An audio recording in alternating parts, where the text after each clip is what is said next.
Let's talk about global power. Because the old rulebook, it's gone. A new one is being written, not with ink, but with tariffs and trade deals. We're going to break down how economics has become the new, unsentimental language of geopolitics.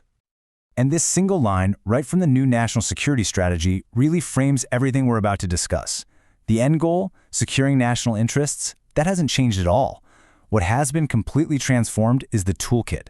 The primary instruments are no longer just alliances and armies, they're tariffs and trade. So, what exactly are these new instruments of power? Let's take a closer look at the economic tools that are now front and center in U.S. foreign policy. So what does this shift actually look like in practice? In the past, the bedrock of U.S. foreign policy was this global network of security alliances, all backed by military deterrence. The new paradigm, though, elevates economic instruments. Things like tariffs, sanctions, and direct control over who gets access to your market. These are now the primary levers of influence.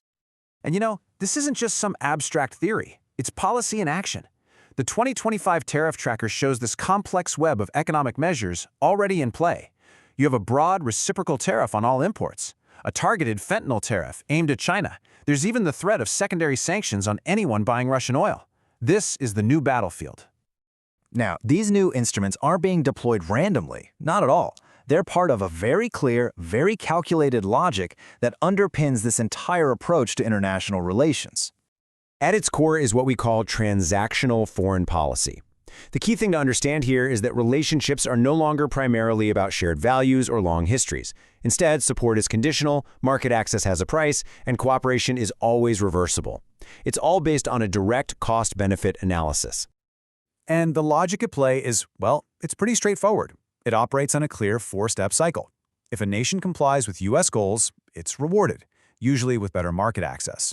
If it resists, however, there's a direct consequence: tariffs or other economic penalties.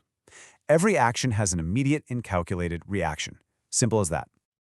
So you can probably guess that this transactional logic has a direct and pretty profound impact on the traditional cornerstone of U.S. foreign policy, its global network of alliances.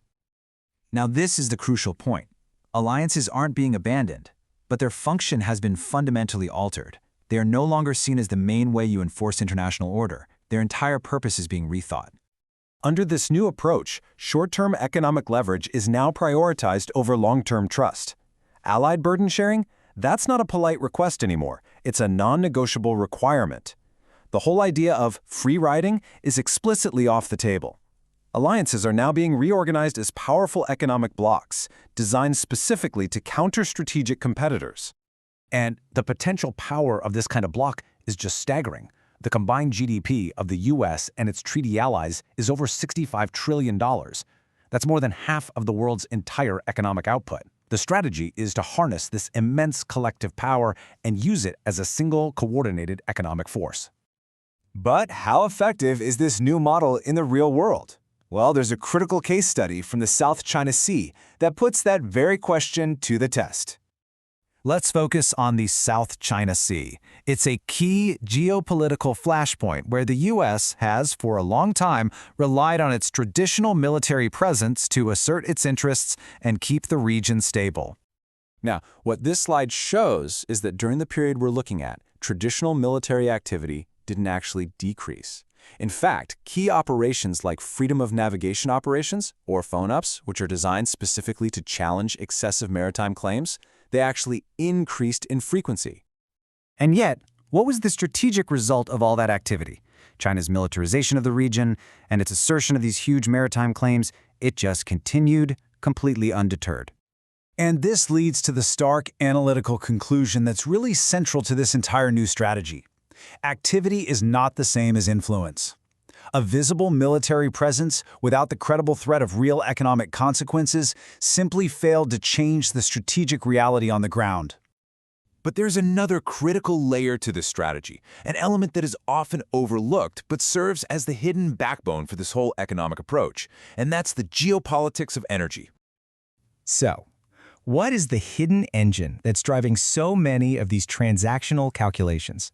What provides the raw leverage for all of this economic coercion? The answer is energy.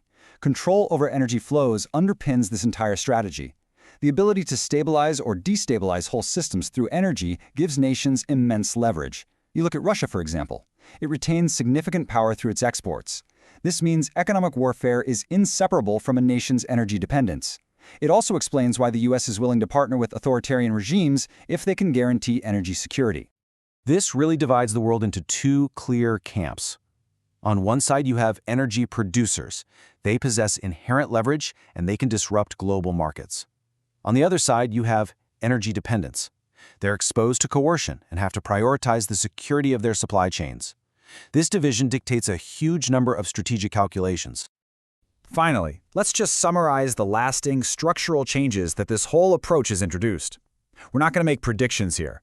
We're just focusing on what has now become normalized in foreign policy. So, this brings us to the new reality. First, foreign policy is now fundamentally market-driven. Second, deterrence is increasingly financial, not just military.